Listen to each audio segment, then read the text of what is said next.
Hey everybody, this is Eric. I just wanted to pop in here and let you know that Andy and I have been on a break for the summer from recording. Not from each other. We're still hanging out. In fact, traveling to Milwaukee Tool Pipeline this week and very excited about that. But this is an episode that aired back in August 2024 and it's been one of our most downloaded episodes. It's the first half of two when our wives, Heather and Sheryl, joined us for a great conversation about running our business, starting our business, how things are going today, and how they started out. I hope you enjoy. Have a good one. And I hope your summer's going great. See you later. Bye. It was literally an adapter that went in the closet. This is the very first version of Is It Cake? Right. So we had literally sold our home, took all the equity out of our home, bought a make smaller circuit boards house in your oven. And I was like, this is what we're going to be doing. Yeah, we are so screwed. Oh my gosh. Okay, everybody, welcome to the Make Trades Great Again podcast. Andy and Eric here with some special guests. Andy, you want to introduce them? Sure. We're here with your wife, Heather, the lovely Heather, as everyone on the IG knows her. And we're here with my wife, Sheryl. Not the lovely Sheryl. The lovely Sheryl, yes. I always say, yes. Just FYI. She's not present on Instagram, so it's fine. She's an Instagram stalker, right? She watches. She I doesn't watch. participate. There you go. Exactly. I too like to watch.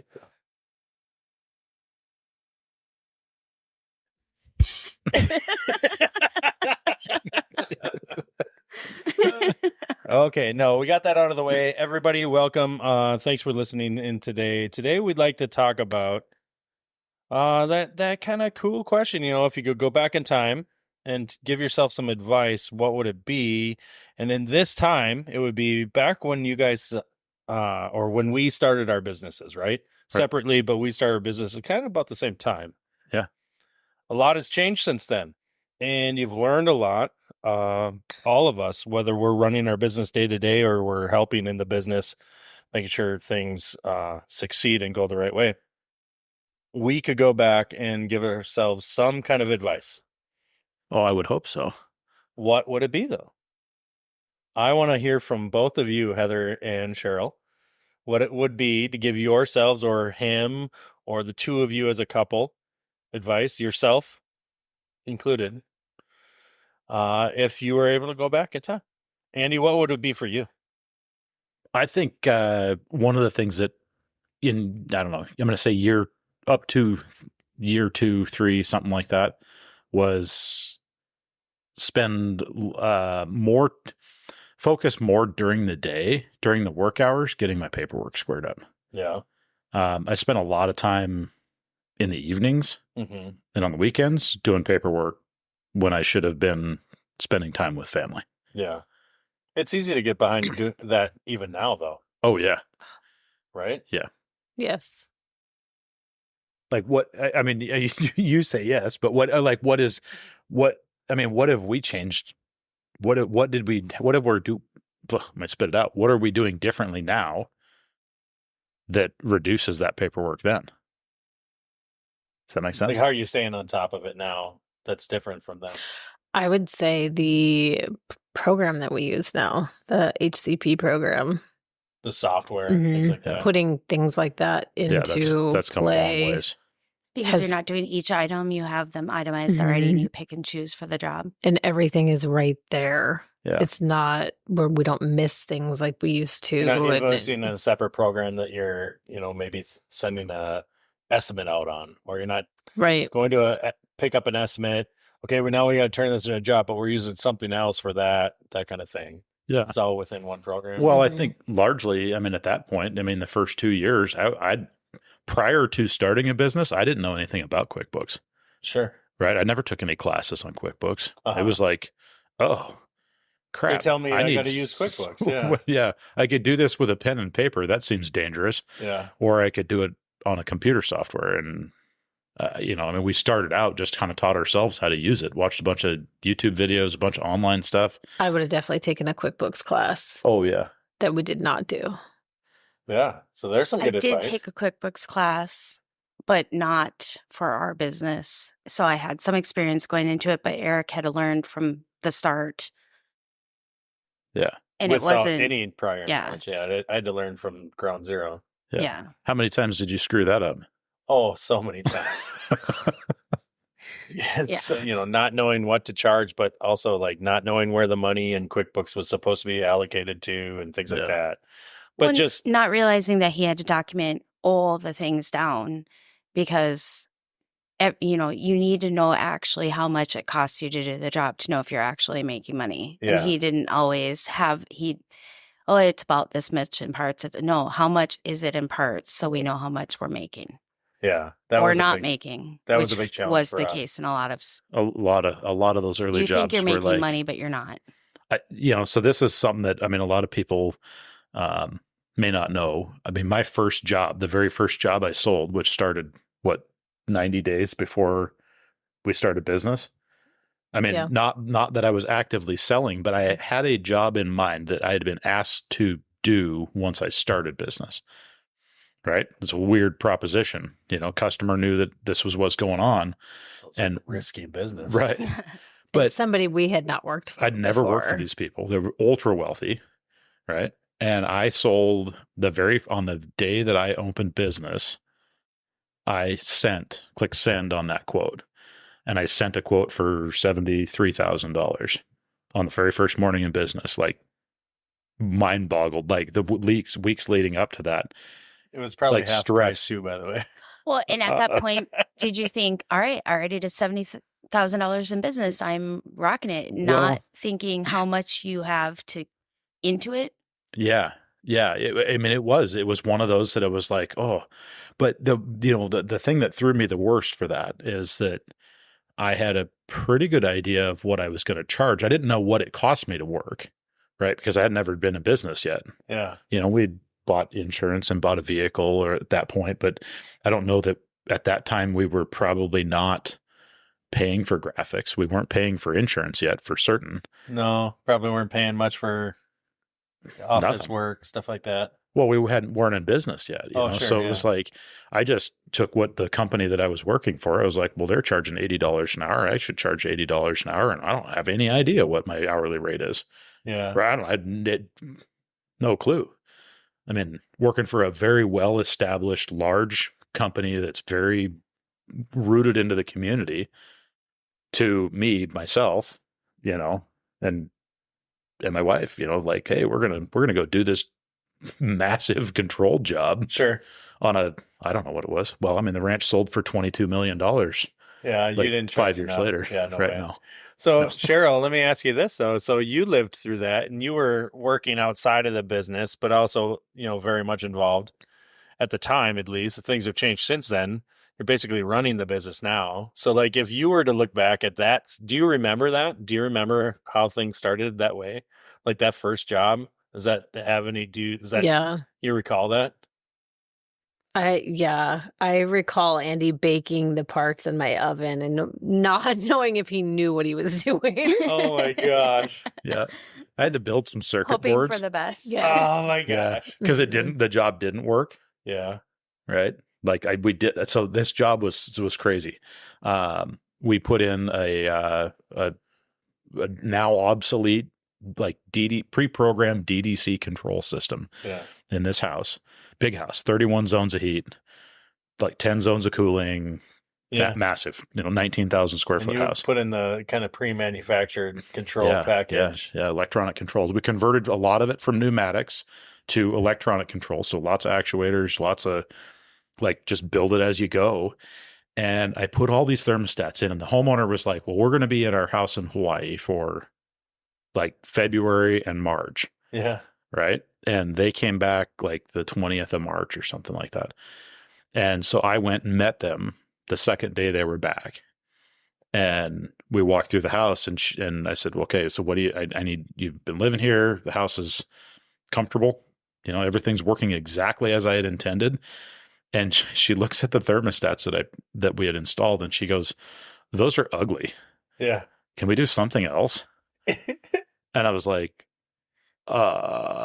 You don't even know how to answer the question. I don't have any idea how to answer the question Yeah. because we couldn't do anything else.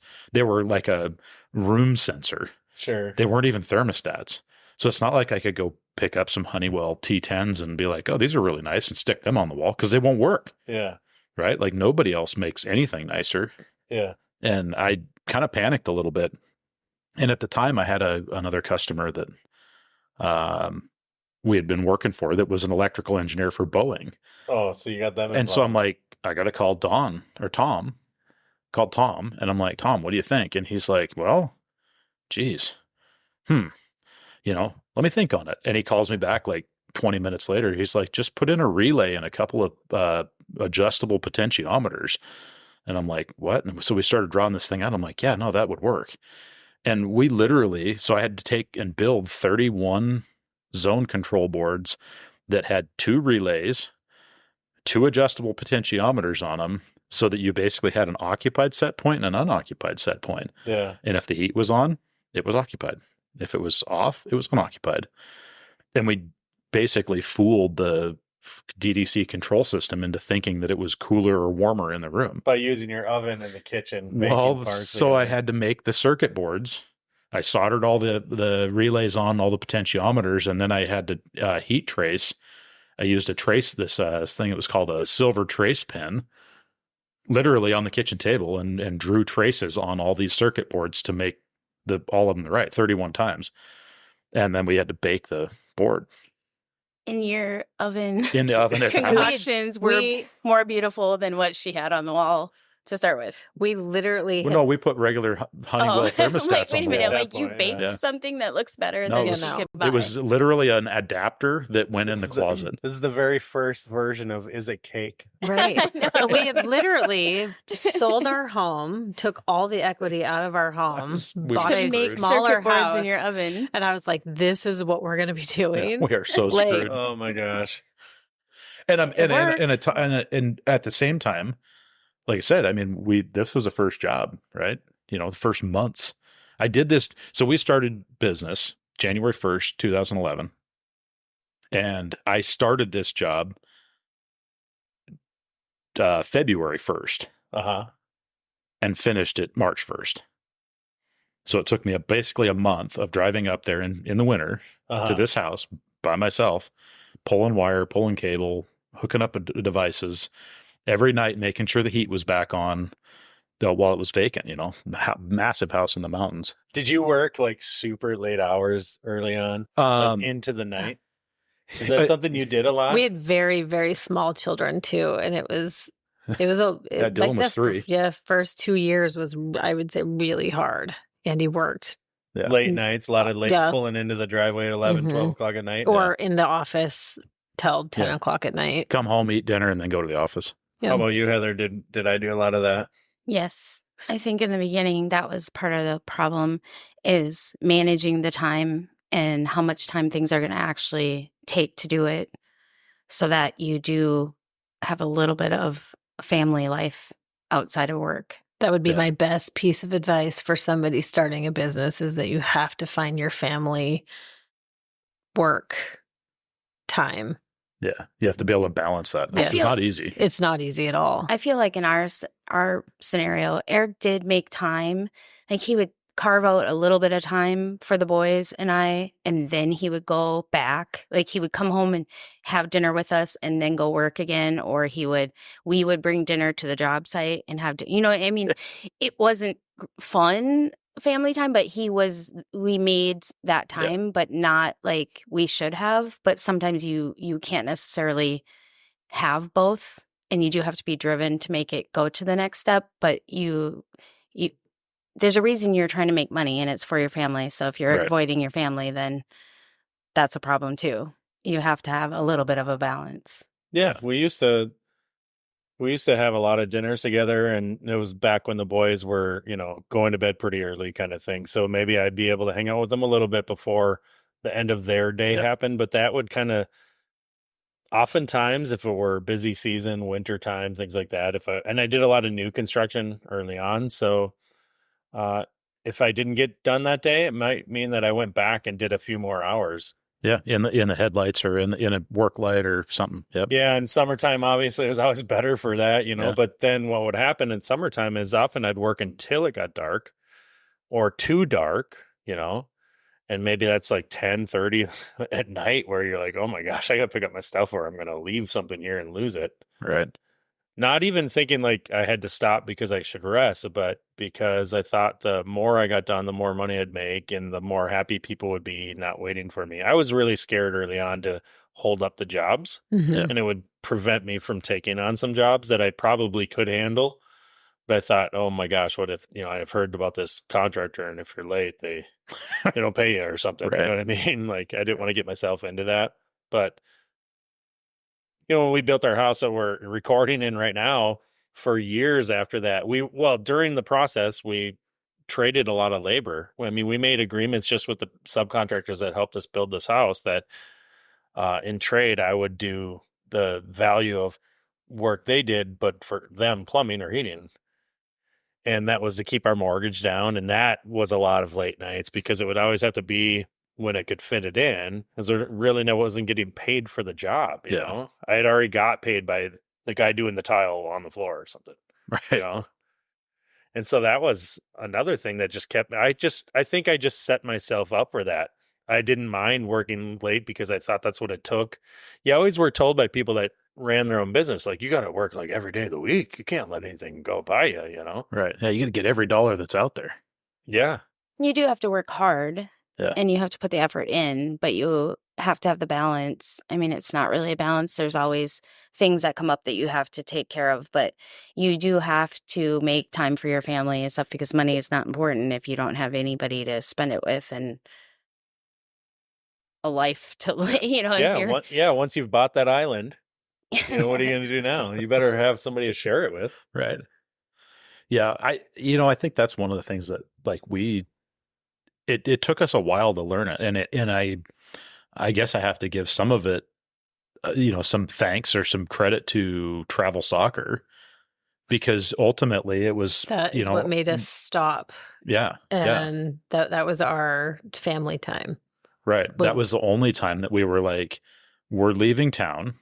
I'm not working. Yeah. And at the time I didn't have an iPad. I didn't have like connected phones, not like we do today. Right. It was not an option for Andy to miss Paige's game. No. Like it was not an option. No. It was, hey, there's a game at 4. Okay. I'm picked up at 3:10 and I'm headed home to get changed and we're going to the game. And I don't see that was hard I don't think that was hard for us at all. I mean, if I missed something, it wasn't like, it was like completely out of the norm. Mm-hmm. You know, I guess something could happen along the way, you know, right? But it was, it's not hard to plan around that. You know what I mean? Like you do. Yeah, you have to do it. But you also need to know the word no, because I can't even tell you how many times we've get phone call and Andy's on his way to the game and somebody has an emergency. Somebody always has an emergency. Yeah. And yeah, it's like, well, they either had to wait or find somebody else. Yeah. No, I can't be there for 3 hours. Right. Yep. And it was very hard. That's very hard to do. But it was really important to me that our kids weren't affected by how much we worked. Yeah. Well, and it's scary to say no because you don't know when the next job's going to come in or who's going to call next. And then you'll be like, oh, I turned that job down and now no one's calling. Right. I mean, I know, Eric, I know you had many of these jobs where you were like, it's this stupid garbage disposal job. Like, I need to go do it, whatever. And then you do the garbage disposal job and then you do a little faucet repair. And then the homeowner's like, oh yeah, we're building this apartment complex, or I have this lake house that we want to put a new mechanical system in. It's like the garbage disposal and the leaky faucet. We're like, we made $30 on it. Yeah. Right. It was nothing. And then you got to the lake house and you're like, oh, there's some money here. Right. Like this was a job that they're like, we're not even asking anybody else to do it, but we need you to do it. And it was those kinds of jobs were the hardest for me to look at when somebody called, when we were like, oh, I have time. I mean, I guess I could just skip this one soccer game, or I could skip this school play. and go take care of this job that because it could turn it. I mean, Johnny's got big money, you know. I might get to work at his lake house. Well, don't do that. Just don't. No, Right? because they might not call you. They might not want No. anything done at their lake house. No. And he may just want a buddy favor for today on getting his disposal hooked up and be pissed that you'd billed him $180. Yeah. I don't think we said no to a lot of things. We should have said no to more. But Eric would work till midnight to get it done so he could fit the other things in. And so then he was burning on 4 hours of sleep a day and running himself to the ground. So we should have said no. Yeah. We were nervous to say no, so I think we didn't say it enough. I think now we've learned that. Yeah. So that could be advice. It's just knowing what you're capable of, right? Like you said, make time for family. And that's what we just spent a lot of time talking about. But Andy, you bring up maybe I shouldn't have taken on that job because I had to miss out on something. Or like you're saying, maybe we should have said no to some things that maybe it wasn't quite, I mean, I had done in the past, but I worked for somebody. So like they had all the tools and they had the procedure already set. And like I had to go out there and like recreate something with nothing. I'd done this in the past. I can handle it. And I'm over piping of an automatic car wash at a gas station as a one-man show, like with no tools yet. Like 6 months into, owning my business and without the commercial kind of tools I needed to do the job. And she's in there helping me lay radiant tubing in the floor at the car wash. The kids are sleeping in the truck. And it's winter time. And like, it was just insane. Yeah. We've spent weekends like that. Yeah. There was a couple of jobs, pulling pecs and running pipe, where it was like, it's not a one-man job. Right. Eric does not think I'm a good apprentice. So I'm still the parts bitch. So it's fine. Wait a minute. Hold on. Hey, I think I was when I was in Missoula for you guys. Yeah. I mean, Andy sent me on a parts run. So yeah. I didn't say I didn't think you're a good one. I did say you're good looking. But... I think you said you wouldn't want me as an apprentice, but I don't know. Did you know this though? A couple of years ago or recently, I guess. Subject change. Yeah, exactly. Did you know that I asked Heather if she wanted to become a plumbing apprentice because she retired from her longtime job? Yeah. You make me seem old. You're the one that goes around telling everybody with a big smile on your face, I'm retired. You're not old. And that's what makes me wonder, like, you sure you don't want to go back to work? But when she decided she was going to leave her job and spend her time doing work in both of our businesses on the back end for all the billing and you name it, bookkeeping stuff, I said to her, would you want to become a plumbing apprentice? Because if you had a plumbing license and like got involved with the business, we could become like a woman-owned business and we can like win all kinds of work that we're probably being overlooked for. Right. And like, it would be fun to me for you to be an apprentice and like learn my trade. Like, would it be interesting to you? Because she's just deciding what she's going to do. And what did you say when I asked you that? Like right away, you said, I don't want to work for you. And I spent enough time with you already. Yeah, she didn't even say, I don't want to be a plumber. She's like, no. I was like, no, I don't think that's a good idea at all. I'm like, I think we do enough together. I think I'm involved enough. I think our marriage works that way. Right. I don't think it would if you were bossing me around every day. She thinks you're bossy. Wait, I'm the bossy one? I mean, I'm kind of bossy too, but right. in a certain way. Yeah. I think, over the years, I would find it would be really hard for me to have gotten to where I feel like I'm at in this business without Cheryl's assistance in this. Like, I mean, it wouldn't have happened. Jeez, get a room.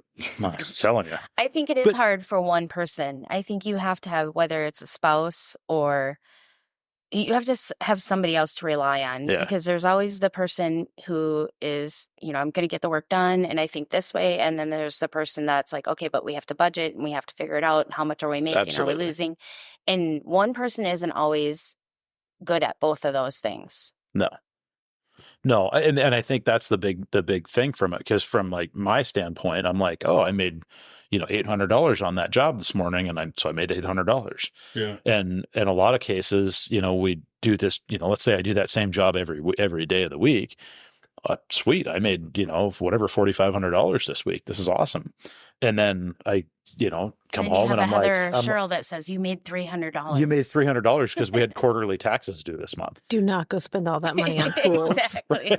Right. Exactly. On tools? We've never been known to spend any money on tools. I don't know what you're talking about. Well, that was also a big thing when starting out is we didn't have all the tools needed. Yeah. And the tools we needed were a lot of money at the time. I mean, there's still a lot of money, but we kind of jumped into it. If, we didn't have a savings leading up to it, like this is money we're going to spend on tools and a van and things like that. And so then it was like, you have a job, you have to get the tools. We have to figure out how to get them to get the job done to maybe actually buy the tools. So borrow it or rent it or whatever. Sell your body. Yeah. That's why I started We did Instagram. not do that. So you buy all the tools. All the tools, right? Nobody was selling any bodies. Right. I bought a lot of secondhand tools to start with. I bought a lot of eBay tools. My pipe freeze machine that I'm still using here 12 years later came off of eBay for $200 or something like that. Sure. I think my first Uponor expander came off of eBay. It was a Worsbo. Actually, I bought that off of Instagram. Somebody on Instagram was selling it. It was an old Uponor, Worsbo Uponor expander. And I paid $100 for it or something like that. And that thing, actually a buddy of mine still owns it and still uses it. You traded work for the PEX coil Yeah. machine. How many thousands of dollars You is that helped PEX somebody on else on coilers? a couple jobs so that you could get that. So we weren't doing it without it. Yeah. I have the same one. Fold up toolbox. Yeah. Yeah. That's pretty cool. Yep. Okay. So that's good advice to learn how, and there's a lot more to that conversation, but know what you have to charge and where that money, that money is covering before it's something that you can put in your pocket. Well, or before it's spent. Well, that is a learning thing too. You're not going to know that the first month you're in. You're gonna work on that as you go, but you're gonna say, okay, last month I was billing this, and then now that I'm actually looking at it, the parts were this, and this, and insurance, and then you adjust that, and then the next job you do a little bit better, and you do it a little faster, and you have it built into there. So you're not gonna be great right out from the start. Like you probably thought, oh, they were charging $80. So I'm going to, the shop was charging $80. So I'm going to charge $80. But, maybe they're doing 20 times more business and they're getting a better deal at the wholesale house than you are. And they're not paying as much as you were. So you weren't making as much money as they were. Or their van's paid off and their tools are paid off. And you're renting and yours aren't. Their people are more efficient and they're getting more work done. Well, and likely, exactly on that same concept, I was a one-man shop. They were a 30-man shop building like 4 hospitals at the same time, right? Yes. Yeah. They don't need to cover everything, every dollar with one person. Because one job might make up for the small job. Exactly. That's pretty much how I started out too. Yeah. Like, that's how I feel. Like, well, that's what everybody charges, right? Yeah. Yeah, but then I had to sit down and be like, we really aren't making money in this deal. Like, you should go get a job. Yeah, I think some things. Well, it's nerve wracking, and you do have moments where you're like, maybe this wasn't a good idea. I think that weeds out the good business people from the bad business people because you figure out how to get through that if you really want to do it. But you're learning as you go. You don't just jump in and your pricing and you have your market down. And, there's certain jobs we knew, like as a one-man shop, it's not feasible for us to compete with the other people. So we say, nope, here, call this shop. Right. If you have this, consider us again, please. But we're a one-man shop and we don't, it would take us too much time to get your job done. I think back to that time where I wasn't sure if I was charging the right amount or I didn't know any of this stuff. We weren't, I'll tell you. No, I know. I think back to that time though. I'll keep saying that. We were not charging enough money. Well, because we weren't charging enough and cash flow wasn't there, didn't have anything built up other than what I had to make at the end of the week, to pay our bills kind of deal. I think back to, wholesale bills would come due and I was buying from multiple sources and I would take the money from the most recent payment to pay the oldest that wholesale bill. So it was paid off, but like I So you wasn't. could get more supplies for the next job. Yeah. And so I was like robbing Peter to pay Paul, I think is this thing. Yeah. But, I wasn't tracking expenses per job. I was just like, money in should equal money, money in should be more than That should be greater than money out. view. And I wasn't doing all the steps in order to understand that. And so very much to me, when I got paid $100 to do something, I thought very much like I made $100. Yeah. When my brain doesn't work that way, so I would have to explain to his brain, you didn't make $100 because this, and that. But we actually lucked out, and we had a really good guy at a wholesale house that we couldn't pay our bill. We needed more supplies to do a job to pay the bill. And he made a deal with Eric, like, just give me $100 a week or whatever, and I'll keep giving you supplies until you get caught up. And we honored that and got caught up right away. But had he not done that, that might have been the end of us then, because nobody else is going to start a contract, an account with you at that point, because you owe somebody else and you're behind. And actually, he just retired, and Eric went to a thing a while ago, because Eric remembers he's the guy that helped us out back in the day. And not every company can do that, but some people are willing to work with you because they understand the struggles. Yeah. And as long as you're making an effort to make that payment and you're continuing to work and getting the supplies they know you're working, they might work with you on it. But you really need to work on getting them paid off first, and to prove that you deserved that. Sheryl, do you remember the Miss Richards boiler project that was also right around the first time when we first started, and Keller made us get a job account? Do you remember that nasty conversation and trying to explain the reason why we were putting a lien on her house? Yes. And I didn't know. A lien on your house for the on job? her house. Oh. But right. So I didn't know what a job account meant. And so my local manager, very similar, was like, you want to buy like $8,000 worth of parts and your credit account is worth $1,500. Like, you don't have the $8,000 to pay us right now. And he's like, but here's how we can do this.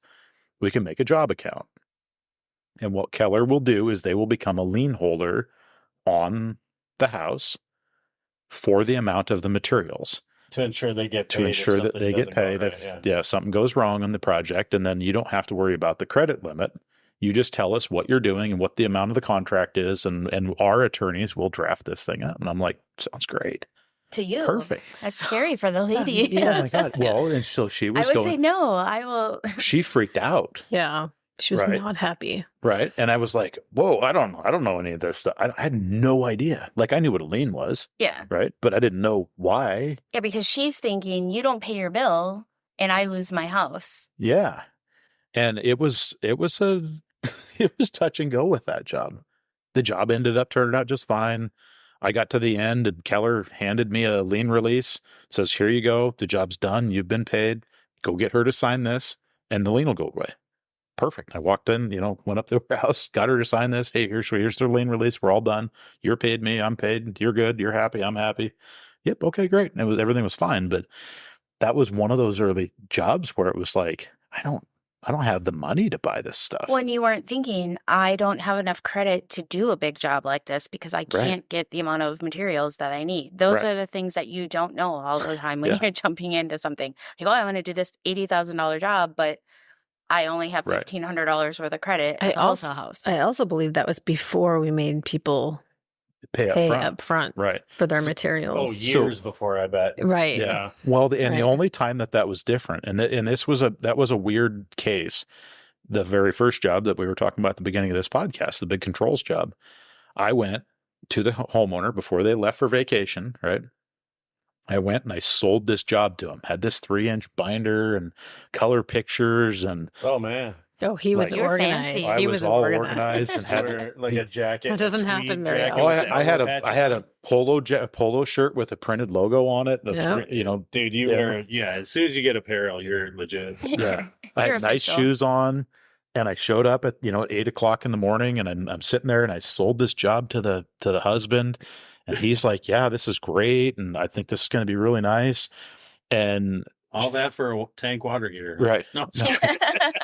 She comes out of the I don't know, wherever, bedroom or whatever, and comes into the kitchen, and she's cooking eggs, and I'm kind of like, she hadn't introduced herself to me, and I didn't know who she was. I'd never met her before.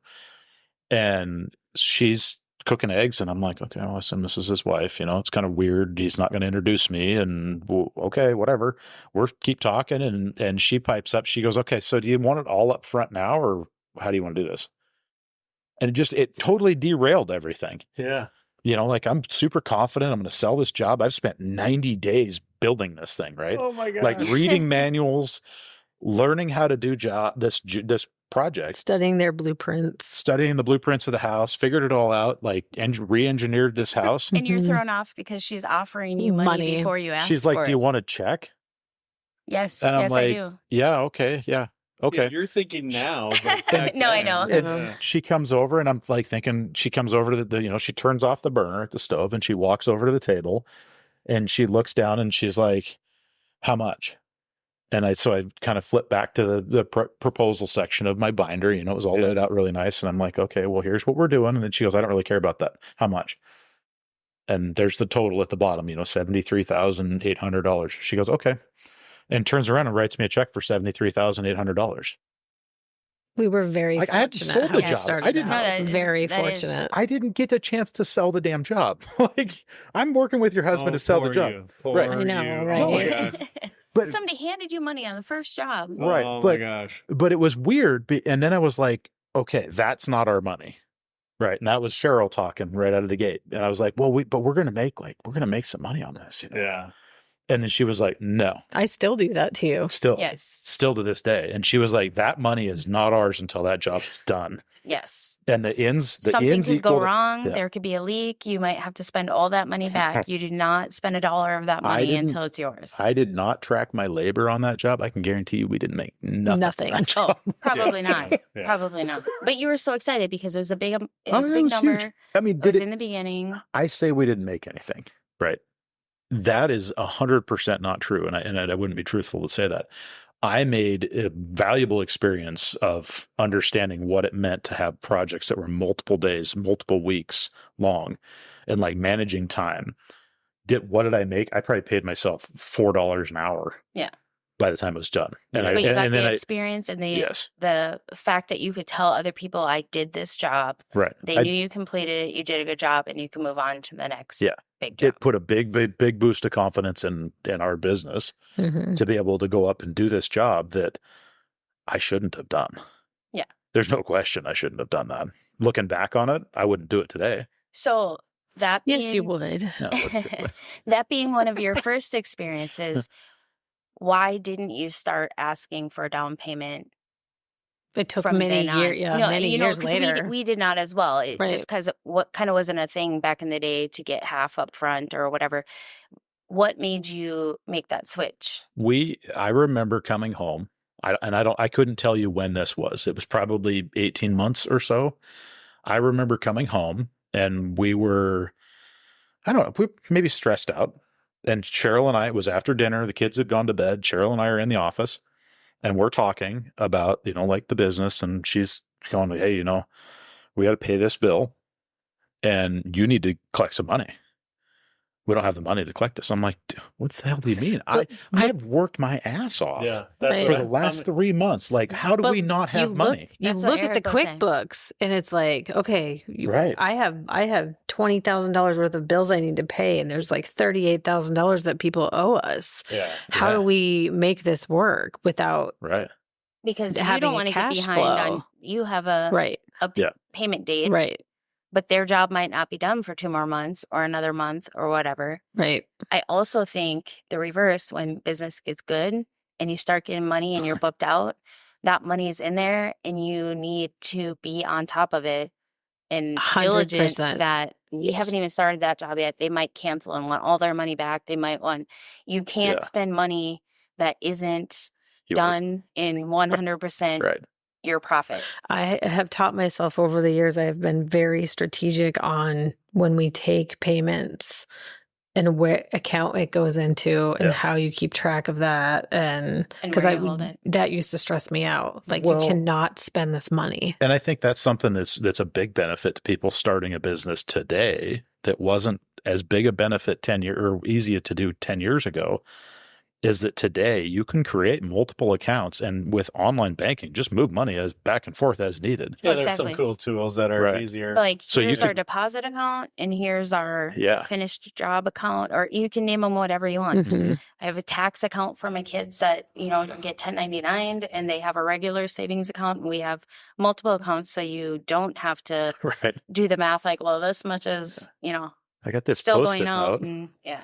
Yeah. Which we do a lot of. There's a lot of that ends up That keeps me like organized. keeping track. Yeah. Well, Leave there's my always- Post-its alone. I also like to, because things were so tight in the beginning and we did struggle making bills and paying things once in a while. Once the money did start to come in, I like to keep a cushion in there. Yeah. Mhm. I like to make sure it makes me feel better. I'm not on him. It makes him less stressed. Otherwise I'm like, you need to be getting something in because we Yeah. spent it. I don't want to deal with that. I Right. don't want the stress. There's so many other stresses that we can't control. That's one that Yeah. we can. Right. Yeah. And I mean, it's not always easy to do because like, oh, Mercedes looks pretty nice over there. But your peace of mind and knowing, hey, if all of a sudden COVID happens and like, Yeah. luckily plumbing didn't slow down, but some businesses did, then you would have something to live off of for At the least next pay few the months. bills. And pay, if you like, we don't have employees, but you have employees, Yeah. and you can That was my you biggest at least thing. have a few months of Right. cushion to know I can figure this out in a few months. I can't figure this out by tomorrow if all of a sudden somebody needs it. Well, there's always money in the banana stand. I mean, I think early on I remember Sheryl saying, it wasn't so much a conversation before we had employees, but after we had employees, the conversation was we always have to have minimum 30 days of payroll. My biggest fear always was we're responsible for these people's families and their livelihoods of Yeah. being able to take care of their families. And you don't want to give them, oh, tomorrow you don't have a job. Right. I mean, at Right. least you can be like, hey, we can pay you to the end of the month, or we can pay you for 2 more months, Mhm. and you have Yeah. that time to find somewhere if things would go crazy bad. But you don't ever want to be like, sorry, here's your last paycheck. You're We're on your out. own. And I'm proud to say that in 10, 12 years that we've never laid off an employee because we didn't have the work or enough money to pay them. Yeah. Which is awesome. We Yeah. chose not to have employees because that's too much stress for me to worry about my family and somebody else's family. Well, Yeah. well, not just that. We Yeah. own another Well, business. We do. yeah. We have to spread our time. There's across- multiple reasons, but we did get to a point where we had to start turning away business or get an employee. And we had to sit down and have the conversation and weigh out What which are the- way we wanted to go. And we chose at that time to stay a one-man shop. And then we did start another business, Mm-hmm. which obviously is helpful. But I just don't think I want to be responsible for somebody else's family. Right. Like, It's interesting you bring up the layoff part, and I think that's something to be extremely proud of. I had pride as an employee that I hadn't gotten laid off like for my career going on like 10, 15 years at that point. And then Right. I was laid off. Mm-hmm. Yeah. 500 people in Minneapolis were laid off on the same day. It wasn't an option. Yeah. And so, not everybody's going to make the cut. Right. Right. But I also, I don't think I don't think any business wants to lose or lay off people, anything like that. All the things you said, like I said, Mm-hmm. it's great. I also don't see though that the opposite isn't true. Like there's nothing wrong with that. If the business needs to do it and it's the right decision, it is, it's unfortunate. You have to act quickly. But as an on that. employee, especially in the trades, like we know that, it happens often. And there's really not anything wrong with it. It could just be a manpower thing too, right? Not everybody's a good fit.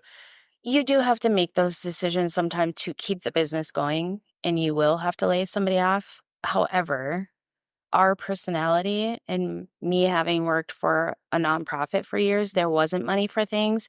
So Aune Plumbing and Eric and Heather would buy things. And I feel like if we had employees, we'd be like, oh, and we would take care of their family and not our family, because we don't want to be the jerks that let your family down. Mhm. And we will figure out our family. And it's just, I don't think we could, and you either. Like, that's why you haven't had to lay anybody off. Mhm. You've figured it out. We've figured You've it out, kept yeah. getting work. And I just think there's enough life stresses for us with, being young when had a young family, to add one more thing to that, being a business owner, having employees. And we just chose not to. It works great for you guys because it did work out. You now have 4 employees. Your business does more business than ours because you have 4 fans out there. But we just decided at that time, had we not started another business shortly after that, we maybe would have changed our mind by now on that.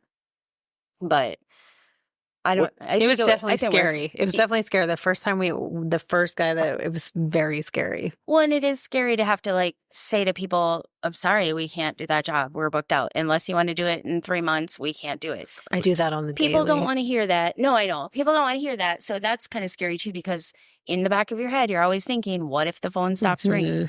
Yep. Okay. Last question. This has been awesome. This is really, really cool. But honestly, and you could add some detail to it if you want, but if you went back in time and you met yourself, would you say do it all over again? Would you do it yourself again? Would you tell them no, go do something else? Or what That's a loaded what would you do question. instead? No, it's not. I mean, do you think you guys have been successful? We've been successful. You measure that different ways for different people and businesses, but I think we kind of gauge ourselves on probably the same measuring stick, but our separate businesses. Would you look at everything you did today? It's been positive, no doubt, but would you do it again? It's okay if I say it's okay if you say no, personally. Here's what I guess I would say. I would say yes, I would probably do it again on the basis that I know that had I continued on the path that I was previously, I would not be in the financial situation I am now. Right. The business gives us a lot of freedom to do the things that we love, but it also chains us down. Yeah.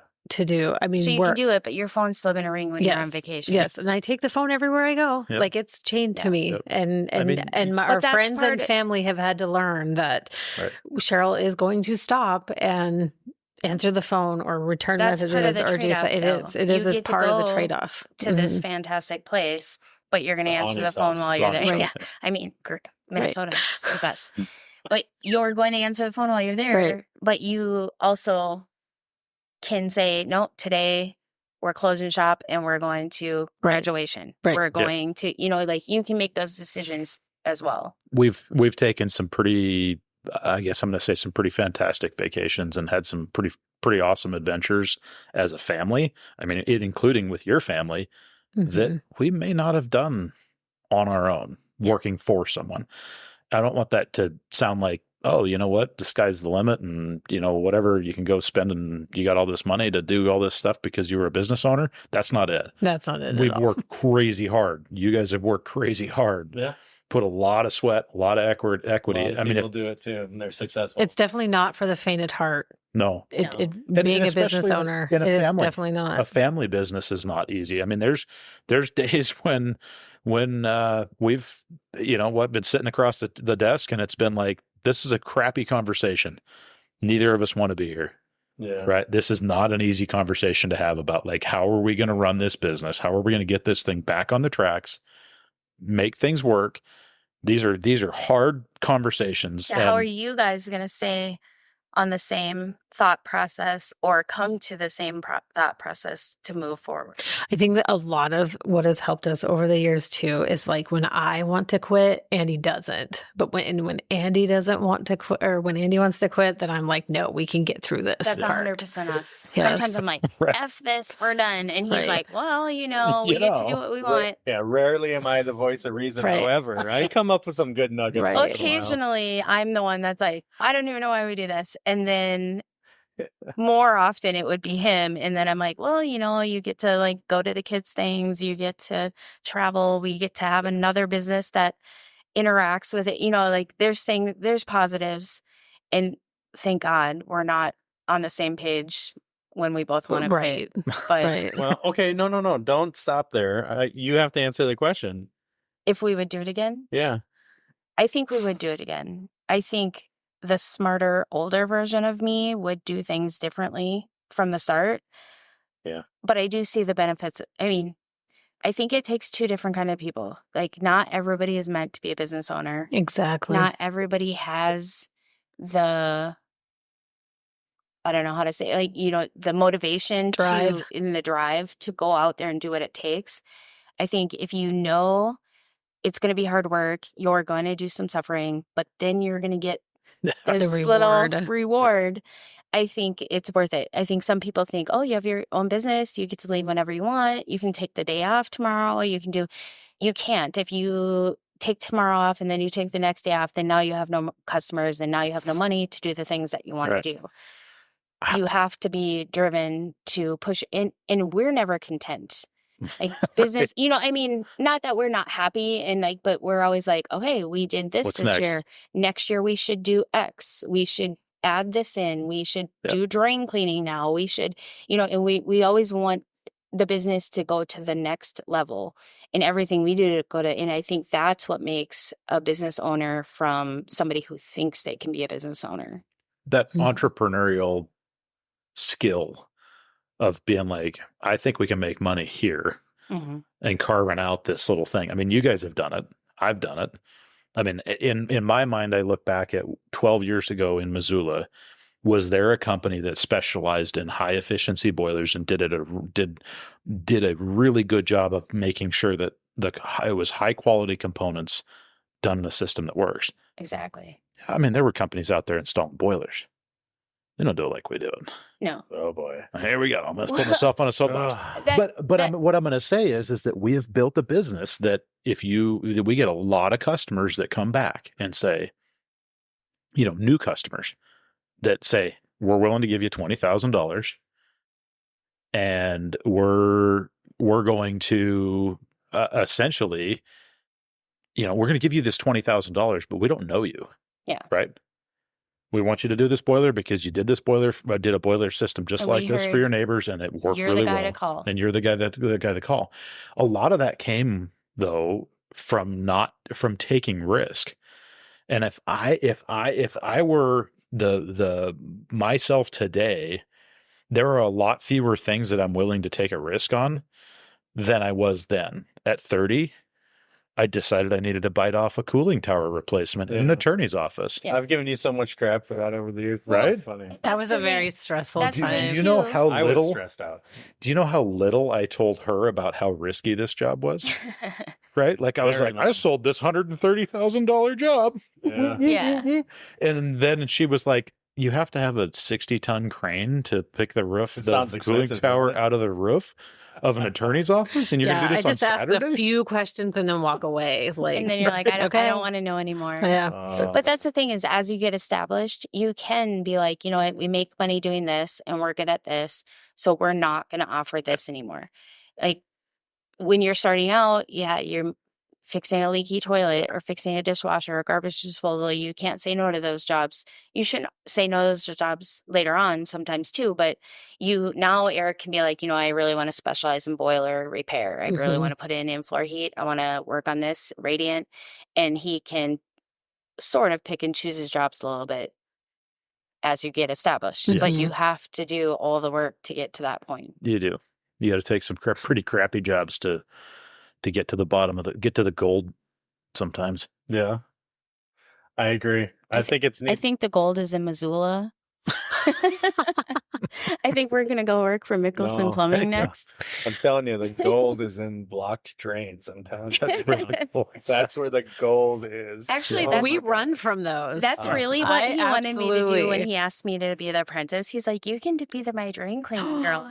I did You not wanted say your that. I did wife not to say be that. the. Oh, you No, were I didn't say awful. that. He's like, "You could do that. That'd be a great job. It's not awful either. I know No, plenty I of know. women that do it, and they're great at it. It pays. It pays." And very successful at it. I mean, It pays a lot more than you think. I have Let me a- just tell you that right I have a now. weak stomach, so I don't think it's a job for me, but No. Smells like money. I can supervise that job. Okay. This is a cool discussion. Andy, I think I could speak for both of us. Yeah. This was pretty awesome. And thank you, ladies, for joining us. We have asked you to do this so many times, and you guys just laugh or you just change the subject. I can't believe we talked. We you did into it. today. Yeah. This is so fun for us. I feel like we were tricked a little bit today, but we'll go with it. Yeah, whatever. This happened on our wedding days too. Surprise! There's podcast stuff at the dining room table. Oh, We're my gonna do a God. show.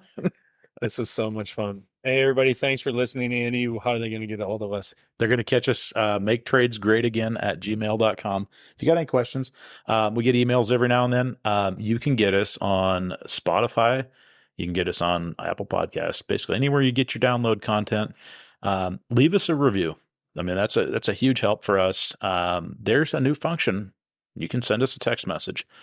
Make sure you get in on that. Shoot us a message. We'll check it out. We'll reply. We Anyway. won't text you back either. We're not going to No. spam you. No. So anyway, That's the Let- voice you can trust. Yep. They know. You guys are laughing. Now we're when I doing said- commercial. we're doing commercials. Yep. Yeah, we won't sell your information unless Not better bid comes along. That's right. Plus there's money in it. All right. I always say, guys, I got to go. I got diarrhea. Stop. I want everybody to say goodbye. Goodbye. Sure. I can't Cheryl's talk right laughing now. too much. I can't. Cheryl says goodbye too. Yes. Thanks, guys. Bye.